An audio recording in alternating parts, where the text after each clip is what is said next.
All right, it should be streaming in about 5 seconds. So take it away, Councilmember Rogers. All right, thank you so much, Herman. First and foremost, I wanted to welcome everybody and thank you so much for your time here on this Sunday afternoon. You know, we are in a unprecedented campaign year this year. There's a lot of attention that has been paid at the national level, and I know that everybody is anxious to get out there and vote, and we're expecting over 90% of Sonoma County to do so here this year for eligible voters. But there is a number of ballot measures that are on your ballot that are interesting and important, and none more so than Measure P. So I just want to thank you for taking the time to be here. We are 16 days away from the election. With us today is a whole host of folks who are supportive of Measure P or have been working on Measure P for a very long time. So first, I want to introduce two of our amazing Sonoma County supervisors who have been working on this issue and who voted to put this on the ballot. First is Shirley Zane, who represents the 3rd Supervisorial District, which is most of Santa Rosa, as well as much of Rohnert Park. And then we also have Supervisor Linda Hopkins, who is our 5th District Supervisor, who represents most of West County through Roseland and into the Santa Rosa city limits as well. And then finally, we have one of our newest elected official here in the county of Sonoma, Ozzie Jimenez, who was appointed just recently to the Healdsburg City Council and is already doing a fantastic job for us. We're very happy to have you here, Ozzie. Joining us as well is Jerry Threet, the former director for the independent office that you'll hear a lot more about, as well as John Mutz, Barbara Gersecci, Herman Hernandez, and many other folks who have been working on this Measure P campaign since it's been put onto the ballot. The way that it's going to work today, if it works for folks, is I'm going to give each of these individuals a chance to talk a little bit about Measure P, what it is, why they support it, and answer some of the questions that we have heard out there in the public. And then I'm going to turn it over to folks here as well. You can have any of your questions answered.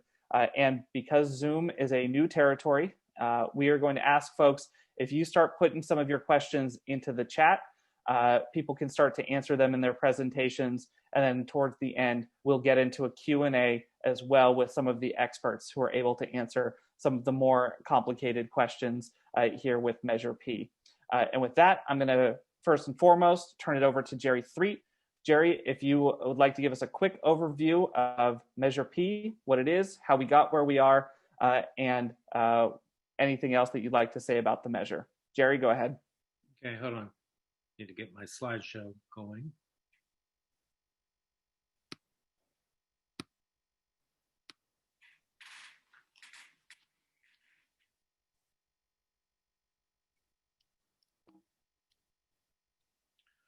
Okay, we're talking about Measure P, which is on our ballot for November, and this is for bringing oversight to the Sonoma County Sheriff's Office, greater oversight.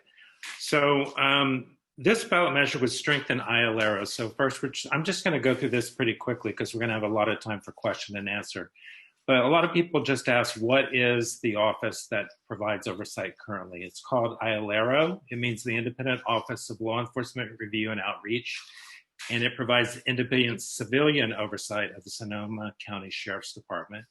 It was established in 2016 as a result of community outrage after the shooting and killing of Andy Lopez by Deputy Sheriff Gelhaus. It's the agency, the county department, that provides oversight for the sheriff. And why do we need ILARO? So ILARO provides independent review of law enforcement administrative investigations. So this is investigations of alleged misconduct by deputies of the sheriff's office. This includes allegations against those sheriff personnel, and ILARO also provides an alternative avenue for a member of the public to come file a complaint against the sheriff, so they don't have to walk into that big imposing building that is the sheriff's headquarters. ILARO increases transparency, conducts public outreach and community engagement, and proposes policy recommendations to the sheriff's department so that to try to get those policies and practices better in line with what the community desires. And civilian oversight is considered a modern best practice for law enforcement, including community-oriented policing and collaboration with civilian oversight. And the reason we ultimately have civilian oversight is because it increases transparency and accountability, and that increases trust ultimately between law enforcement and all communities.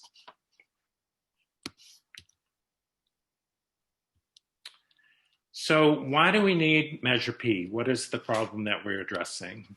So ILAR's effectiveness currently has been challenged historically and still is by an inadequate budget, inadequate staffing, and inadequate authority.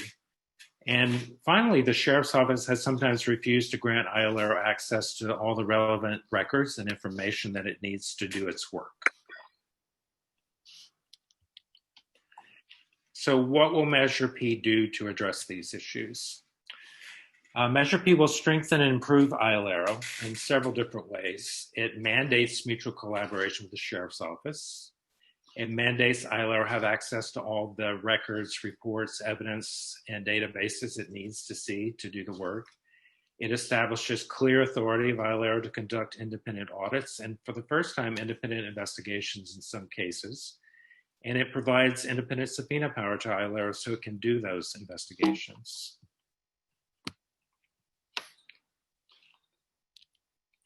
It also provides legal authority for ILARO to investigate, to audit investigations of use of force, constitutional violations, sexual assault or harassment by a deputy, allegations of bias in policing or incarceration, and also any alleged dishonesty by a deputy. Currently, those are areas covered voluntarily, and these will become mandated under the ordinance.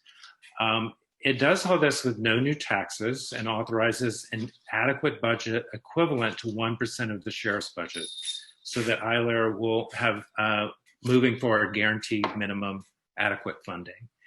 And finally, it authorizes a 3-year term for the ILARO director with removal for cause only by a 4/5 vote of the Board of Supervisors, providing some security and independence for the director to make really tough decisions. So just a little bit about the financial implications of Measure P, because this is something that's raised quite often by the opponents of the measure. According to the Sonoma County Auditor's independent review in the, I'm sorry, this is wrong. This is 2019 and 2020, the adopted budget for the sheriff was $180.5 million. And for ILARO, it was about $550,000. And things have clearly been out of balance. Now they're coming back into balance somewhat. This year, when the supervisors put Measure P on the ballot, they also recognized this imbalance and started addressing it. In the most recent budget, the supervisors allocated $1.4 million for ILARO, and the sheriff had a budget of $190 million. So under Measure P, with these two markers, if the sheriff has $190 million, ILARO would get a minimum of $1.9 million.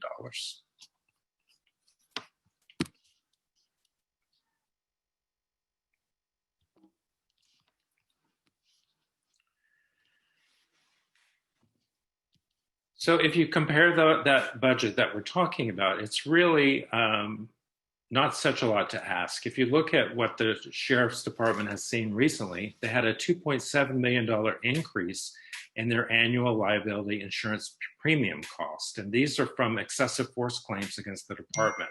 That's a 46% jump in that part of their budget. And this kind of increase outpaces hikes seen by Bay Area counties and any counties of similar size in the state.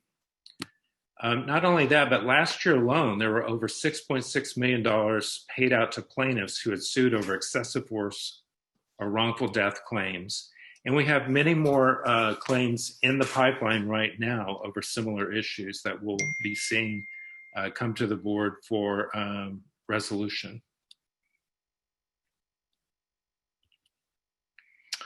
So this is just what the ballot language is. We think we have pretty good ballot language that's very fair for what the measure does. And the key Concepts that are included there are transparency and accountability. So essentially, we're asking the voters, do they want greater transparency and accountability around our sheriff's department? So we have about 15 days left to our election. We're working hard to get this across the finish line and passed. And we have a pretty strong base to build on. We've got this national awareness that we've never seen before on issues of police reform. We have thousands of local Facebook likes on this issue and other social media. We've got dozens of committed local activists who've worked so hard for years, including many this year who've joined that effort to bring us across the finish line. And we have an existing ILO organization that's really proven its worth, but it needs more funding and access and greater authority. And we have pretty strong early endorsements and ballot signers.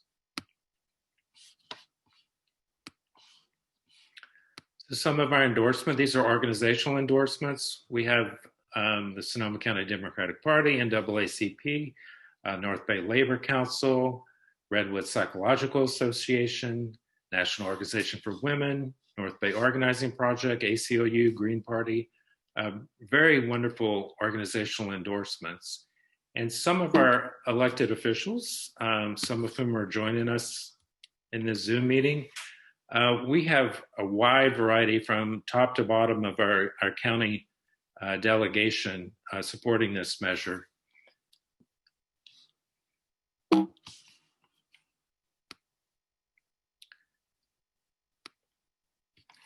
So I think we're ready to go to our panel. Great. Thank you so much, Jerry, for that quick overview. Again, folks, just as a reminder, if you have questions, I see some of them starting to pop up in the chat. Myself and some others, we're taking them down, and we'll get to questions as we work our way through it. Hopefully can answer everything for everybody as we go. I also know that Jerry ran through a very brief list of folks who have endorsed the measure. I'm going to ask Herman or Barbara or somebody else to share the full website into the chat so that while we're sitting here and talking, you can take a look, see a little bit more about who's backing this measure, because it really is a very broad coalition. So Shirley, Supervisor Zane, if it works for you, I kind of wanted to start with you because Jerry gave a very good overview of what Measure P does. But you've been on the board since the creation of the office. And I was hoping you could talk a little bit about what that time was like, why you did what you did then, and then now why you are pushing to continue to support more oversight and transparency in this measure. Yeah, thank you. Well, you know, I first want to say that that it's sad to me that there's some diametric opposition here. I believe that this office and Measure P will provide a lot more support to our law enforcement. We understand that they have a very difficult job to do. And I really have come from a place for the last 12 years of compassion for those officers who often have these incidents. And for the bad officers that we need to just get out of there, the sooner the better. With the tragic killing of George Floyd, we all became even more keenly aware of how disadvantaged and how much racism there continues to this day against African Americans in particular. And certainly we know that with our Latino population also here in Sonoma County. The first month I joined the board, we had to settle a case of a very, very sad situation where two deputies ended up killing Jeremiah Chaz, an 18-year-old kid from Sebastopol. And I remember at the time asking Bill Cogbill, who was the sheriff, are those deputies still working? How are they doing? Because it was a truly tragic case of a young kid having a psychological break and threatening the life of his younger brother. And I remember Sheriff Cogbill said, yeah, and it's been really hard for them.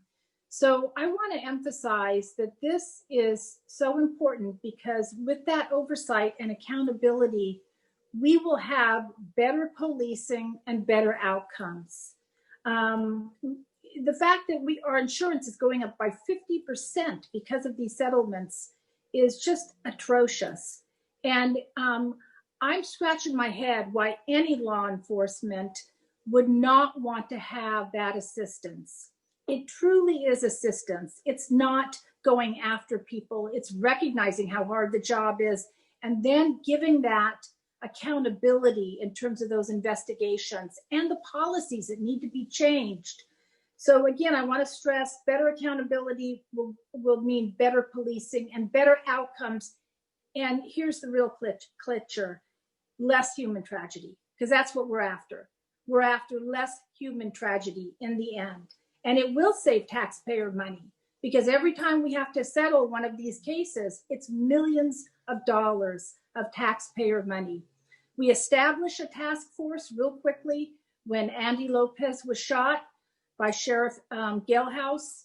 That task force came up with some suggestions, and one of the suggestions was the Office of Oversight, IOLERO as we know it. But we also knew from the very beginning that it just was small. It wasn't enough. And when Black Lives Matter started a few months ago, that became more and more clear in our community's mind. And after hearing an overwhelming voice of the community, loud voice saying, we need more oversight, we need Measure P. Linda and I kind of turned to one another and said, we've tried doing all these things. It hasn't been enough. We need to put this measure on the ballot so that we can invite more trust from our public and that we do have less human tragedy and better policing. And that's why we're here today.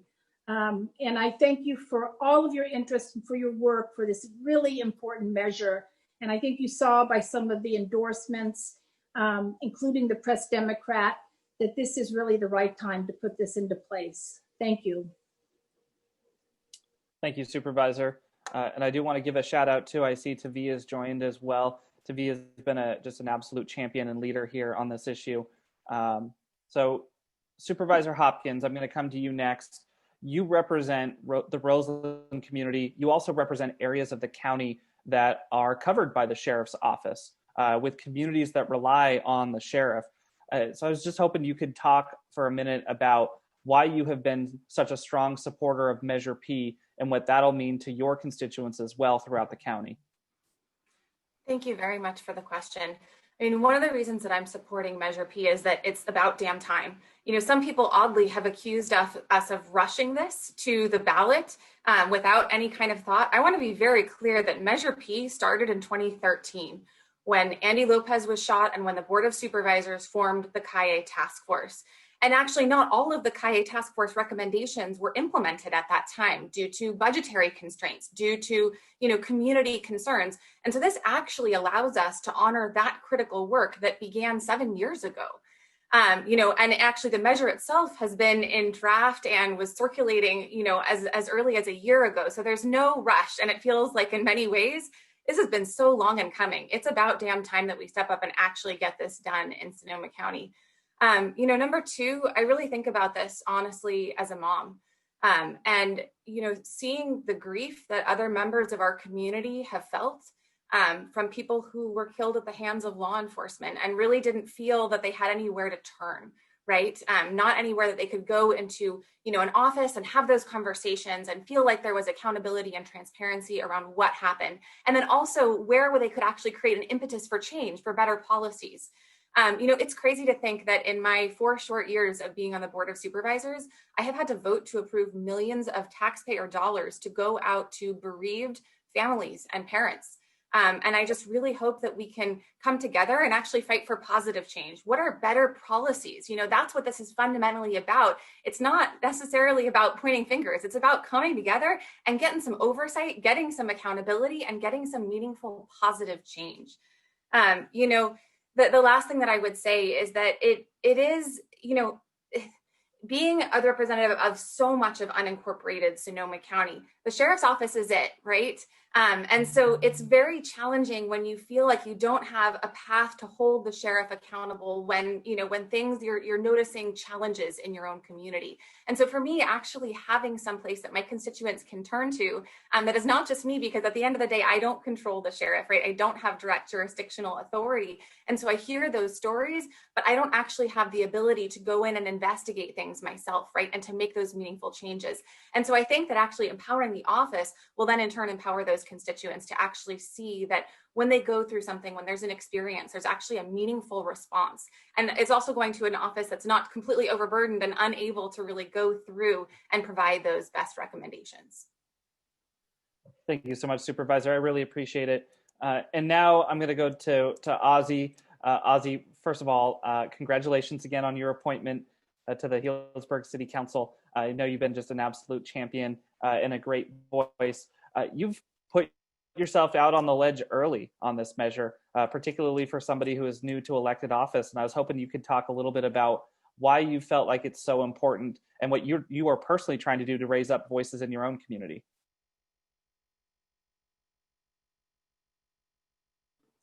You're muted, Ozzie. It's the number one thing I'm known for is the muted. I said, new to office. Exactly. So thank you, Councilmember Rogers, and thank you everyone for the invitation today. As you just mentioned, I am one of the only council members that was appointed during the Black Lives Matter era, and that dialogue around racial injustice and abuse of force to our citizenry. So I jumped on early on because also, as the youngest council member on our council here in Healdsburg, it's really important to lead the way. And I think part of leading the way is making sure that we're being able to hold truth to power to those individuals, but also to bring in accountability. If you are working for the people, by the people, then of course there should be some sort of public oversight. And the work that the ILRO initiative has already done has been good, solid work. But as we know, that if we're not properly funded, we can't do the work at hand. And so this Measure P is really important to me, and it touches a really personal note. Because a long time ago, I grew up in South Park in Santa Rosa, back before I lived in Healdsburg. And I remember when Andy Lopez was shot at 13 years of age. And as the only Latinx council member in Healdsburg, I often think about, could that have been me playing in some field, being a child? And so it hits close to home. And that's why, I'm happy to be here. I'm encouraged by all of your voices.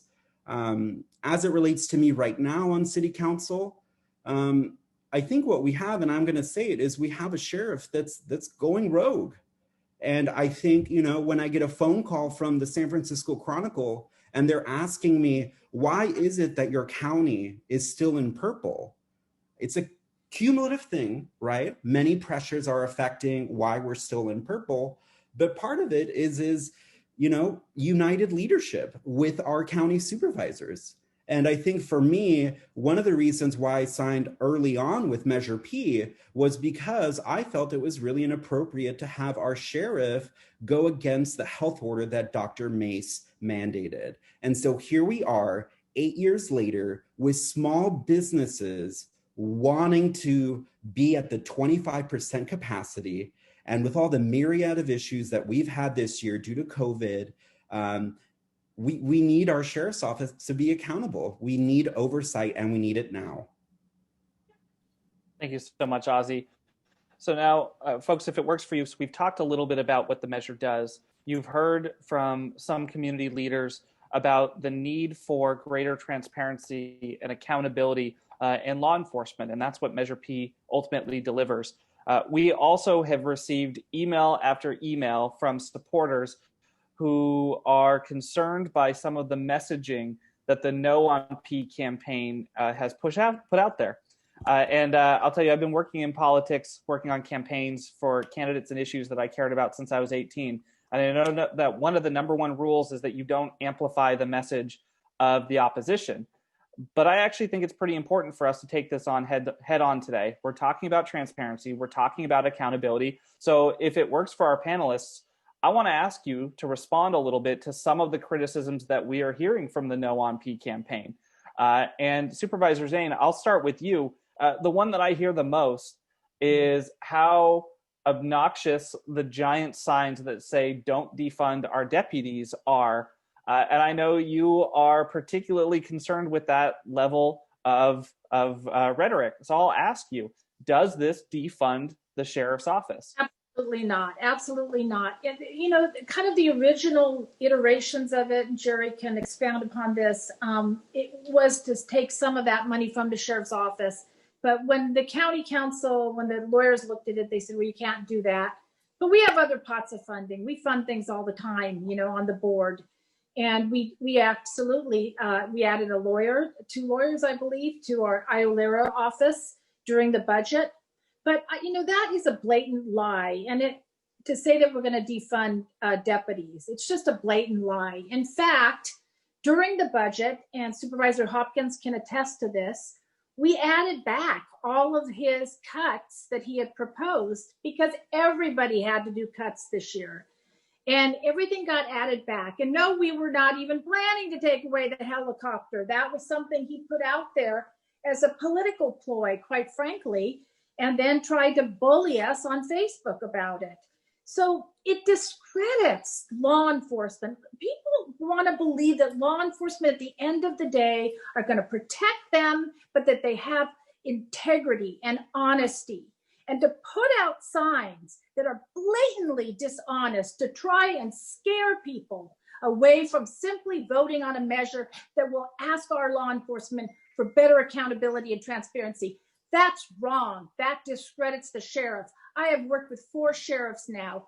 Bill Cogbill, great guy. Loved him. He did a lot of great things. And then Sheriff Freitas, not so great. And then Rob Giordano, incredible sheriff, incredible. But this sheriff continues to discredit himself and to discredit the whole agency. And we have great people who work in our sheriff departments, and it makes me really sad.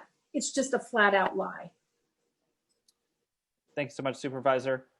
Any of our other panelists have anything that they want to add on that question? I think what I heard from Supervisor Zane is no, it is malarkey that this does not touch the budget for the sheriff's office whatsoever. I appreciate that, Supervisor. Supervisor Hopkins, Chris, go ahead, Jerry. The one thing I wanted to amplify that Supervisor Zane said was that the key asset that law enforcement has is its credibility. And when they undermine that, they undermine the core of what they offer to the public, and that's the trust of the public. So it's just really a bad move. Yeah, and I appreciate that, Jerry. And I think that that's why I wanted to start with this question as well, as it is a question of trust. And it is a question of whether or not the public is receiving real information from an agency that's supposed to provide that oversight. And as it pertains to this campaign, at least so far, we are not. We are seeing misstatements, lies, outright fabrications. And so I'm glad that you cleared that up, Supervisor. Supervisor Hopkins, if I could ask you, you are a farmer. You and your family come from a farming background, and the Farm Bureau have been big opponents of this. Can I talk to you a little bit about what you're seeing within the farming community and whether or not you agree with the Farm Bureau? I do not agree at all. And I have to say, I don't know what the hell Measure P has to do with farming and why they would even take a position on this. I think that it does, quite frankly, a disservice to their membership. I also think it does a huge disservice to the community when the signs that are posted on farmland around the county have outright lies on them, right? You know, don't defund our deputies. That is, as Supervisor Zane said, a flat out lie.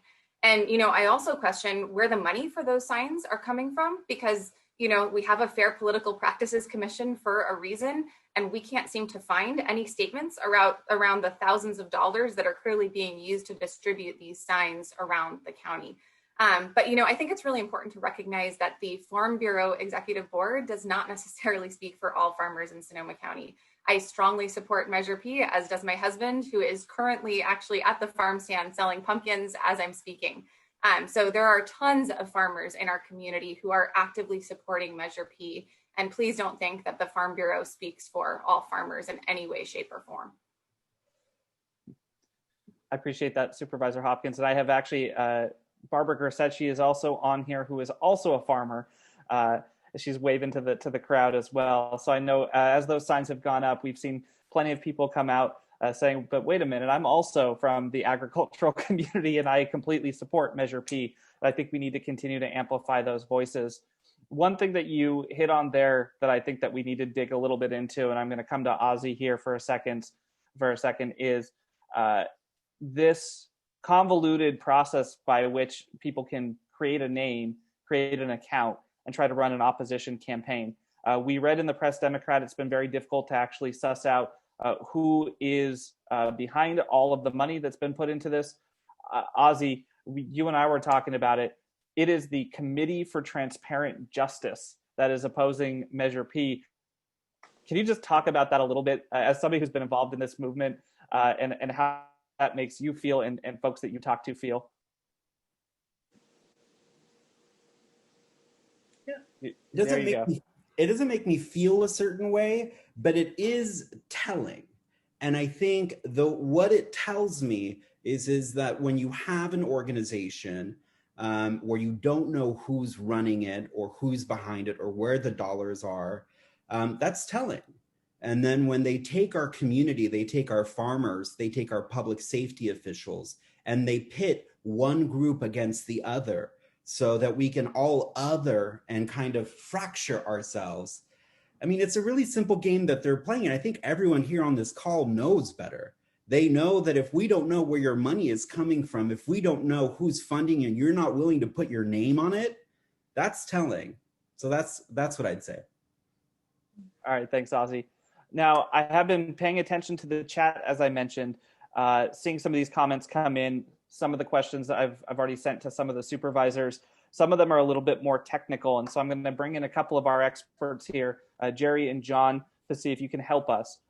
One of the questions was about the opposition campaign statements that part of this measure are illegal. And could, Jerry, I'm going to come to you since you and I have discussed this in the past. Can you talk a little bit about where that allegation comes from and what voters should really know about it? Sure. Well, early on when this was discussed at the board, there were allegations thrown that aspects of the ordinance would be illegal.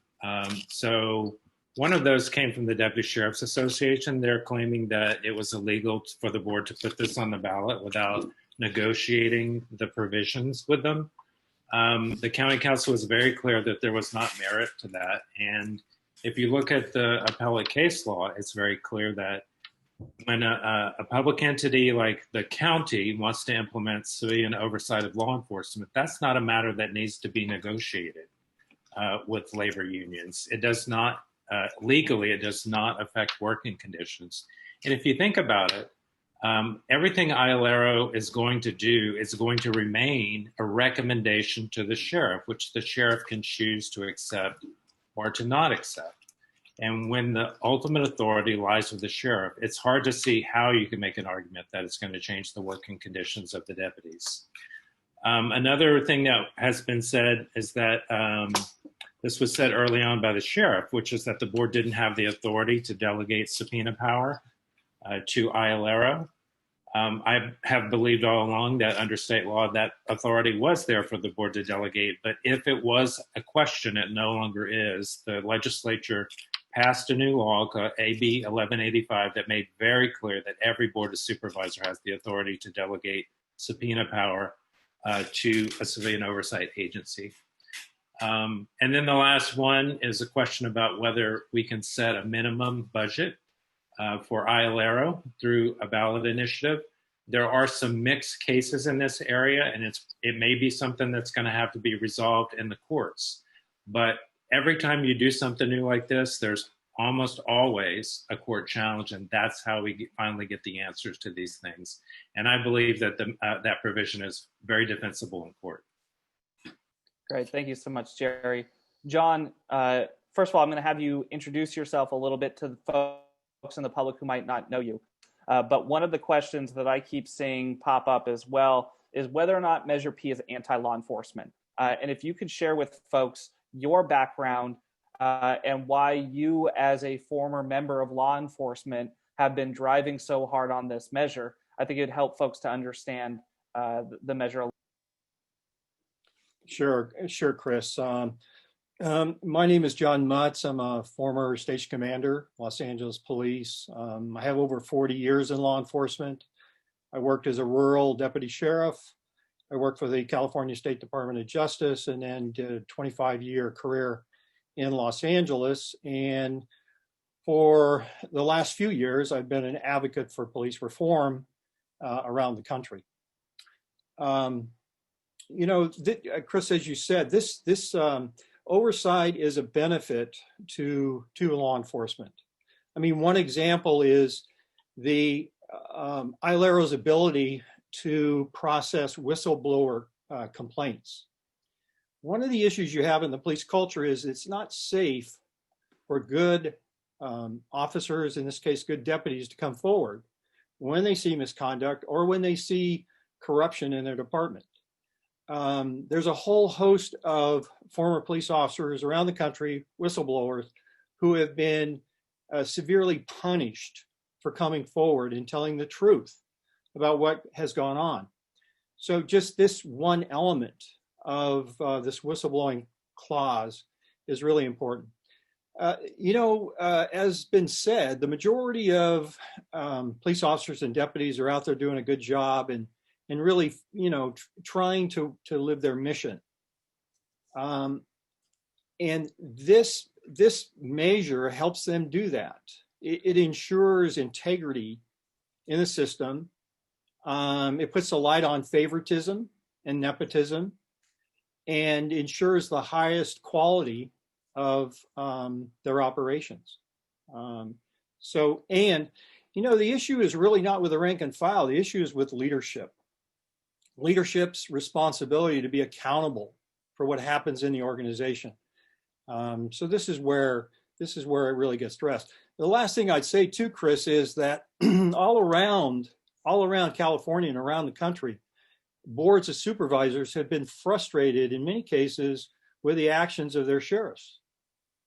That's why you have the passage of AB 1185 that gave the Board of Supervisors this option. So this measure is a tool that now the Board of Supervisors can use to really make transparency and accountability real. Great, thank you so much, John. And I would be remiss if I didn't also give a shout out to both Susan Jones, who is a former chief of police for the city of Healdsburg, as well as my colleague, Ernesto Oliveras, who is a former lieutenant within the Santa Rosa Police Department as well. Two huge advocates for Measure P who have been out there stumping for it as well. And so, John, I appreciate you giving your thoughts. I know you can't represent the viewpoint of everybody in law enforcement, but I do think it's worth telling those stories and making sure that folks also see that we do have many folks from law enforcement who are here supporting this measure and who have been strong advocates for it. Jerry, I saw a question.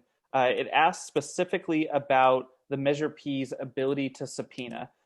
And I'm actually going to combine it with a couple of different ones. I've seen some questions about why is that most necessary? How will that give us better oversight of law enforcement? And then the final one is whether or not Measure P will allow subpoenas to be used for complaints that had previously been filed. So I'm not quite sure I understand the last question, but I'll we'll take the first two. So the reason that it's necessary is because both when I was the 3 years I was the director, and also we're seeing in the newest annual report, sometimes the investigations are incomplete. And some of the reasons for that include that, I had an investigation, for example, where the sheriff's office did not request the cell phone records that would tell where a deputy was, which is a key fact in the investigation. And they didn't request them until after a year had passed, and then they were no longer available. If ILERO had subpoena power, they could have gotten those records and not waited to see if the sheriff was going to do it until it was too late. There have also been cases where there was things like third-party security video that was key evidence that wasn't obtained. So for ILARO to have that ability to subpoena is very important. And there, sometimes you get, for example, folks that are not really too interested in talking to the office and providing the evidence that they may have from observing something. If you have a subpoena, you can get that testimony. So it's very important to have that authority. And one of the things that happens is if you have subpoena authority, you don't often have to use it because people know that they could receive a subpoena if they don't cooperate voluntarily. It's just a key tool for independent investigations. Can you remind me of what I may be missing a question? So the third one that was a little bit confusing, but it sounds like somebody is asking if cases or complaints that had been filed previously that perhaps weren't able to get access to this information, if they would be able to still subpoena the information and re-review them. Yeah, I think that it's unlikely that that's going to happen. There is a 1-year statute of limitations on misconduct complaints to actually have any discipline result. So, with ongoing complaints coming in each month, I think it would be difficult to go back and try to reinvestigate one where the statute of limitations is already passed. Okay, thank you for that answer. John, I see a question in here about, isn't there already oversight of the department and why doesn't it work? Jerry, I know you've got some thoughts. I'll ask both of you if you could share sort of just your top couple of bullet points on why you think both the positives of the current ILARO office and also what their biggest failings are and why this would help address them. Yeah, I think the primary benefit of ILARO is the fact that providing a trained eye, a competent investigator to go in and independently look at investigations, Chris. Just reading the past reports by Jerry Threet, there clearly are issues with the quality of their investigations. When a law enforcement agency doesn't have the highest quality standards in terms of investigating themselves, it leads to all kinds of terrible outcomes. So that's a core issue, is having unfettered access to these investigations and making recommendations. Many times when you're investigating yourself, there are relationships that are there that prevent an honest accountability for what happened. That's clearly happened in the past, and from what I see of these investigations, it's happened here in Sonoma County. I think the presentation went through a lot of different reasons why the measure would make ILARO stronger. I think ILARO is a very good start. It's certainly better than what we had before. And there were a lot of successes and have been with ILARO from when we started all the way through the current director. You can see in her annual report, she's had some good successes with the sheriff. But it's not sufficient. And there are many reasons for that. I mean, one reason is because the public, for example, is not satisfied still that when a law enforcement agency investigates itself in officer-involved shootings, that's a legitimate way to do things. And I think it's very important that the director have that independent authority to do those investigations so that the public will know that someone's taken an independent objective look at those and doesn't have any sort of internal allegiances with the agency. And then I want to highlight something that I think is extraordinarily important, and that's the ability to do systemic audits of the sheriff's office. I will highlight one thing that I know is of great interest to Supervisor Zane, which is, during my tenure when I was as the director in the 3 years, I repeatedly saw calls for mental health crises that turned into significant uses of force, and they didn't have to. And it was because the wrong person was responding to those calls. I asked, after seeing that repeatedly, that the sheriff grant me the ability to do a systemic audit of responses to those types of calls, and he said no. He said that is mission creep. We're not interested in you doing those kinds of audits. And that is exactly the kind of audit that will give you the ability to make recommendations that'll make really important changes in the agency that will help everyone in the community. Yeah, Supervisor Zane, I want to give you a chance to talk a little bit about the mental health aspects too, because I know you've been a huge champion of that. So one of the most disappointing things that I found out in the last few years was that the sheriff, and I believe it was Mark Essex and Steve Freitas, they changed the original model that we had adopted, the board had adopted for the mobile support team. The original model was that the referrals would come through the 911 emergency services dispatch. And I found a close to home editorial that I wrote in 2013 that even said that. And they didn't like giving that much power to the emergency response teams, Redcom, and then also 911 sheriffs. They didn't want to give that much power away. So they said, oh no, we're the only ones that can refer to the mobile support team, which is the mental health support during times of mental health 911 calls. So sadly, it hasn't been utilized as much as it needs to be. The board recently put $2 million extra a year into the mobile support team so it could go all the way up to Cloverdale and could go 7 days a week. Now we need to get it out of the sheriff's referrals and back into the original model. The point is that sheriff never had the authority to do that. The mobile support team was run by behavioral health services. So totally an abuse of authority. And we are going to be changing that. I should say Supervisor Hopkins is going to be leading that change. And we do know that the mobile support team saves people's lives, absolutely. And that the tragedy that happened recently out at the river, that was a situation that had there had been therapists there to do interventions, the outcome could have been far different. So mental health has got to be utilized more and more. And now we have a mechanism with the mobile support team. And Jerry's absolutely right. So many of those calls really should be going to therapists, a mobile support team, and not to the sheriff, who is not equipped. They're not equipped to take those calls. Yeah, thanks, Chris. Yeah, of course. And obviously the county has Measure O on the ballot as well to try to enhance mental health services. Supervisor Hopkins, I wanted to pull you in a little bit here. You were one of the folks leading the charge this year to increase the funding for the ILARO budget. And that's because you were looking at the calls for services and seeing, back to the resource question, that they were under-resourced. Can you talk a little bit about what that discussion looked like and how Measure P will help enhance that moving forward?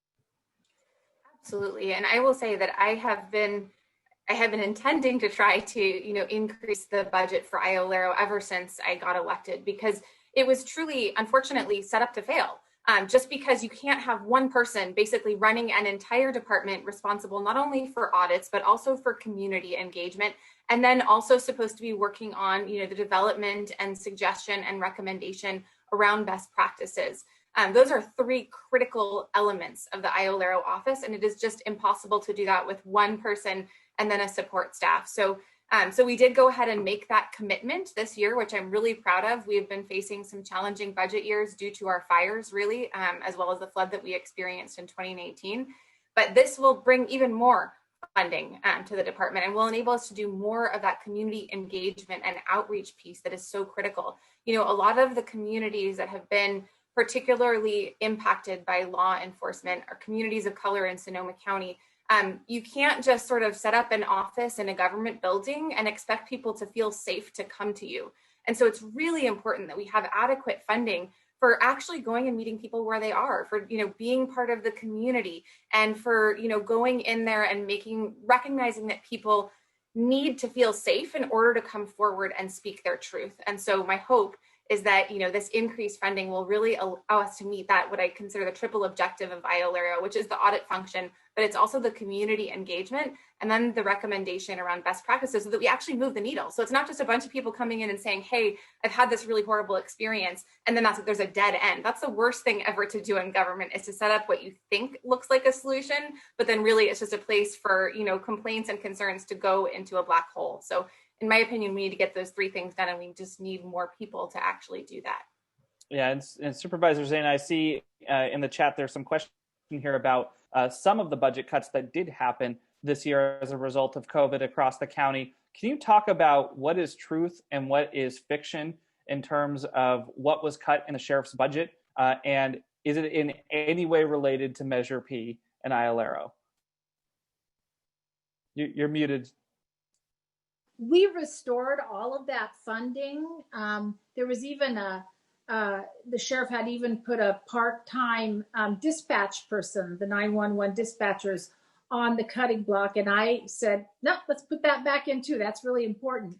So Supervisor Hopkins can attest to the fact that even though he gave us cuts that were highly emotional, like Henry One and the helicopter, and others things too, like defunding or lowering the funding level of the sexual assault and domestic violence detective team. I mean, those were clearly going to go after the heartstrings of the community. And he did that for a reason.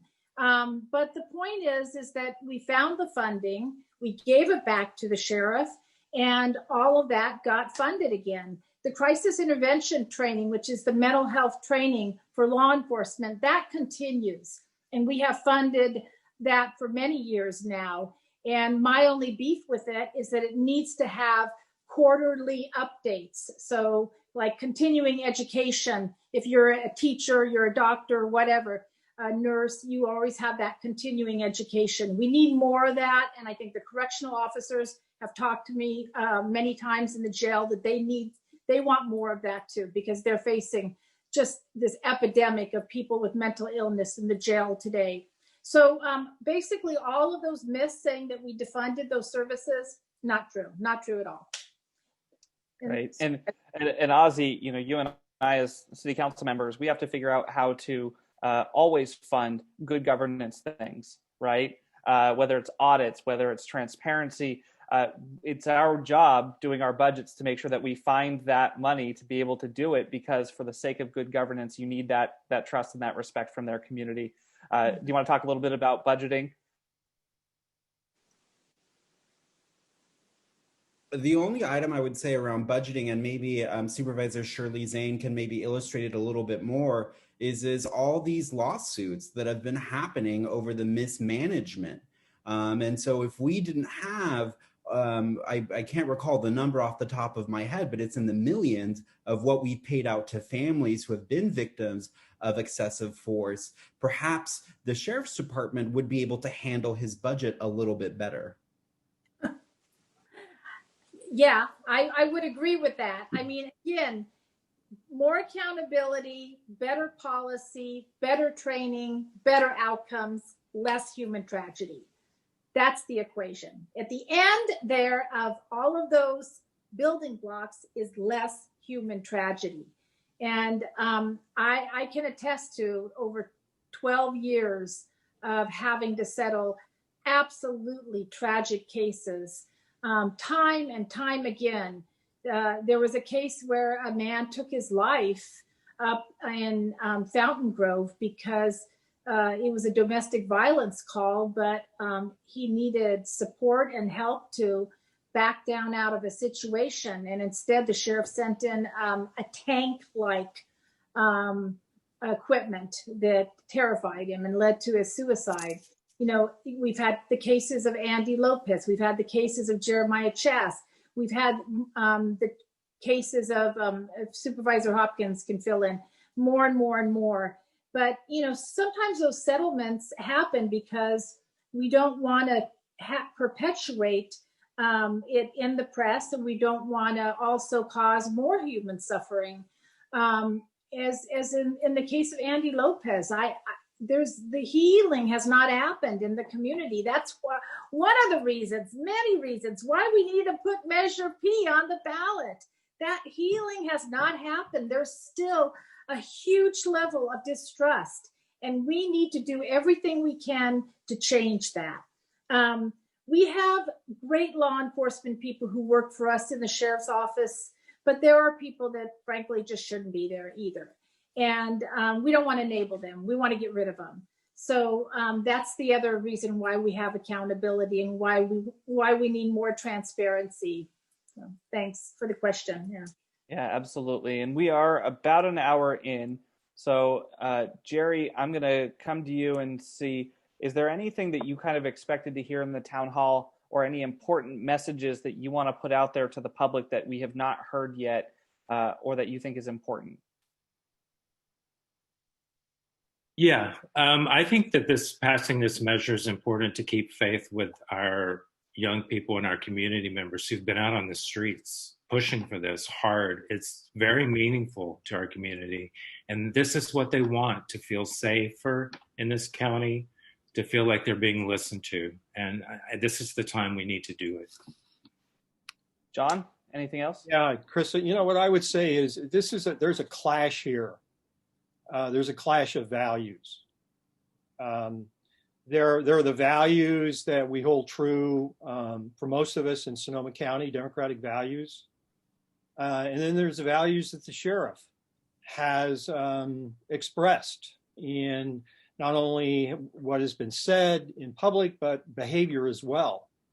So Measure P acknowledges the gap in the clash and begins to narrow that gap. And as important as it is, passing Measure P, it's just the first step in really bringing the sheriff's office in aligned with our values. So our challenges will continue. And I'm going to go a little off script here, because I do see, I mentioned Tavi earlier. Tavi is one of the many folks who have been marching in the streets, demanding change, lifting up other voices. And I'm seeing here if I can give you a chance, Tavi, to tell your story a little bit and why you're supporting Measure P, and help us as we start to close out this town hall. I appreciate you, Chris. Hi, everybody. Thank you for having me. As someone who grew up in the Roseland community, I want to say that it's not about me, it's about we. As part of the progressive BIPOC community out of Roseland, and as we fight for this, on a whole nother level, this is empathy this is hope. It's not just a measure, it's not just something you vote for, it's protection. Protection for our children as a single mother, as a brown woman of color who grew up on Dutton, on the Avenue.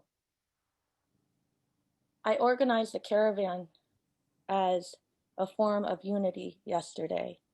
And hearing Concepcion, who is the mama bear of Roseland, speak about Andy Lopez as she is tending to Unity Park.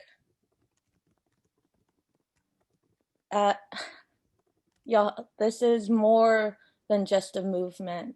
This is the future. This is today. This was yesterday. This has been a lifelong journey. And being the daughter of a refugee and growing up on Sunset, Dutton, all of that, and having my mother hang out with the Latinx community, the Eritrean community, the Southeast Asian community, we need to understand that we exist and we are here to protect each other. We need representation. And although I appreciate you all being here, it would be great, Ozzy, I appreciate you being here because you are a brown face. And for us to feel safe, we need representation in our community. Measure P is the bare minimum we can do. It is not defunding the sheriff department. It is literally matching 1% of the sheriff's budget. And we need to understand that. We need to understand that everything has oversight, from restaurants, everywhere has oversight. It's literally the OSHA for sheriff departments. So if we have a problem with doing the bare minimum, then we need to do better. And that's why we need to vote for Measure P. It's literally shouldn't even be political. It's oversight. We have it in banks. We have it in everything we deal with. It's the bare minimum. And I do appreciate y'all being here. And Chris, thank you for having me speak. I am emotional because yesterday we honored Andy Lopez. And I do want to mention on the 22nd, it is Andy's anniversary. And I hope that this community, although I see you on this platform, you can do this on your own, social distancing, COVID guidelines. Bring flowers, please. It would mean so much to our community. That's all I have to say. No, thank you, Tavi. So we are working hard. As I mentioned, there's 16 days left. There are a lot of folks who have come together, who are working on the measure, trying to get everybody plugged in. Board of Supervisors didn't give us a whole lot of time because this didn't get passed at the end, but people are working really hard trying to make sure that they get the message out there. And what we do know when we talk to our community, when we look at the polling, is if we get our message out, we win. Because it is, as Tavi said, it is a message of transparency, of accountability, of love for one another and for our community, and a hope for a better future and a safer future for Sonoma County. We are walking every day, leaving literature being COVID safe. We are phone banking. We are text banking. We can't get our lawn signs out fast enough because we've gotten so many requests from them. And I've fielded so many comments from folks who were wanting to know why they've got big signs up for the No campaign. Well, I'll tell you, we also have 600 lawn signs that are out. It is true grassroots, that it is the folks that are taking those signs and putting it in their front yard that don't own land along 101 or along Highway 12, but are doing what they can. I know that what you can do is different for everybody. But if you are interested in helping get Measure P across the finish line, I hope you will donate an amount that's meaningful to you, whatever that is. I hope that you will give some of your time, if you can, to text, to walk, to take a sign. And if you can't, but you have a suggestion on how we can do this campaign better, I hope you will reach out to me. I'm going to put my cell phone number in the chat. I've gotten a couple of private messages that I haven't, we've been doing this, haven't been able to respond to, but I want to talk to everybody and get your input and talk to you about what we can be doing different or how we can get you engaged or what we're missing. I can't thank you all enough for joining us here. You can go to the website. It'll be shared in the chat again. If you can donate, that's great. We are trying to finish out our fundraising plan to make sure that we get those contacts to those voters that we need. And I'm going to give each of our supervisors and Ozzy a chance here to close it out as well.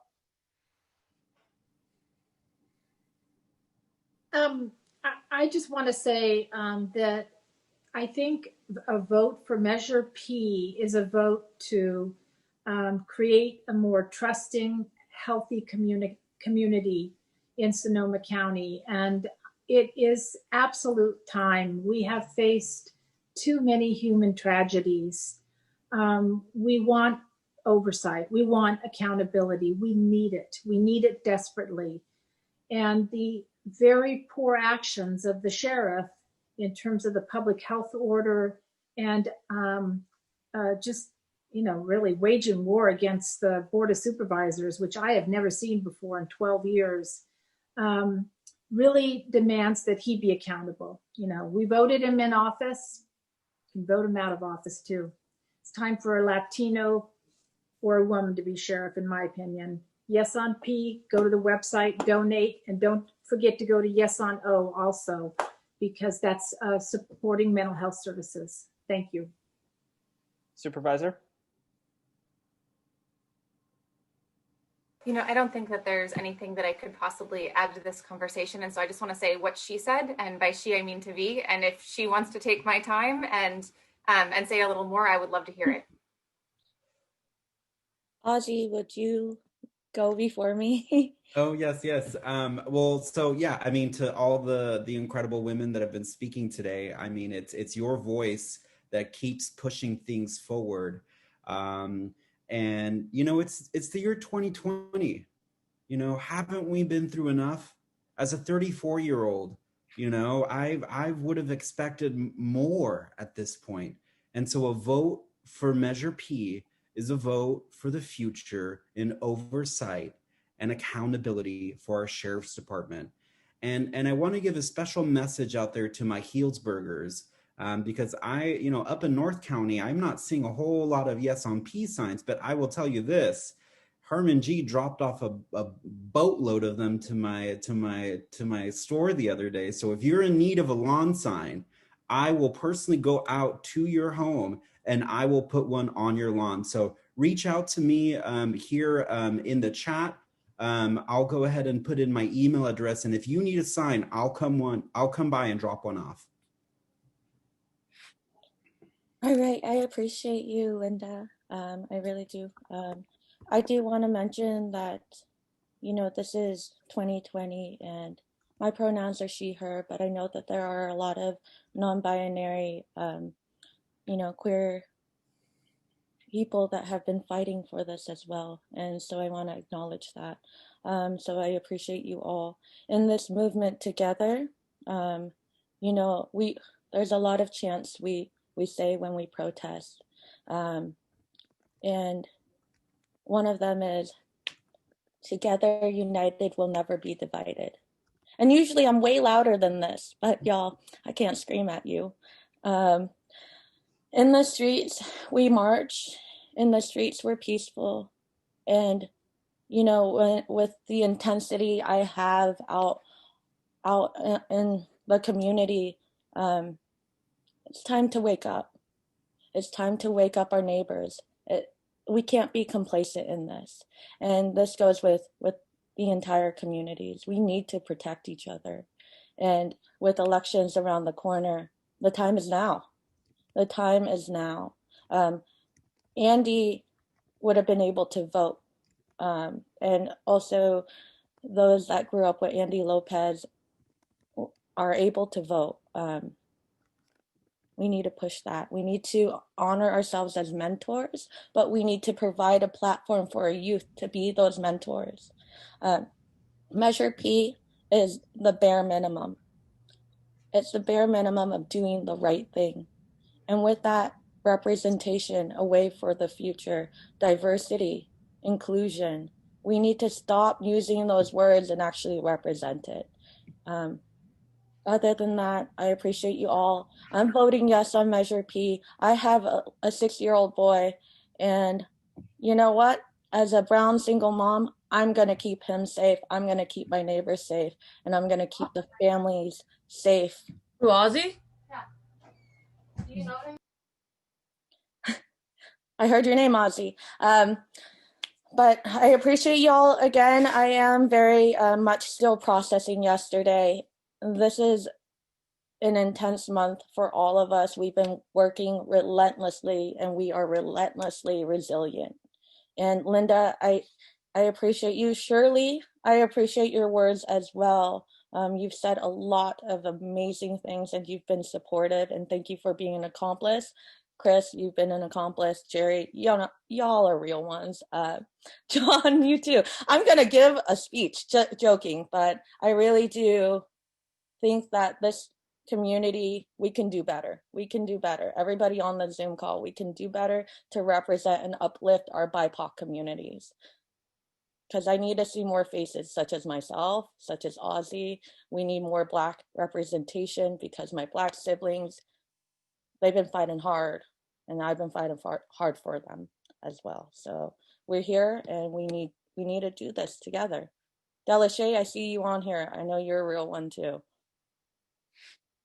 That's all. All right, thank you so much. And I think we'll just end on that note. So thank you everybody for coming. 16 days. Let's get out and let's win it. Thank you.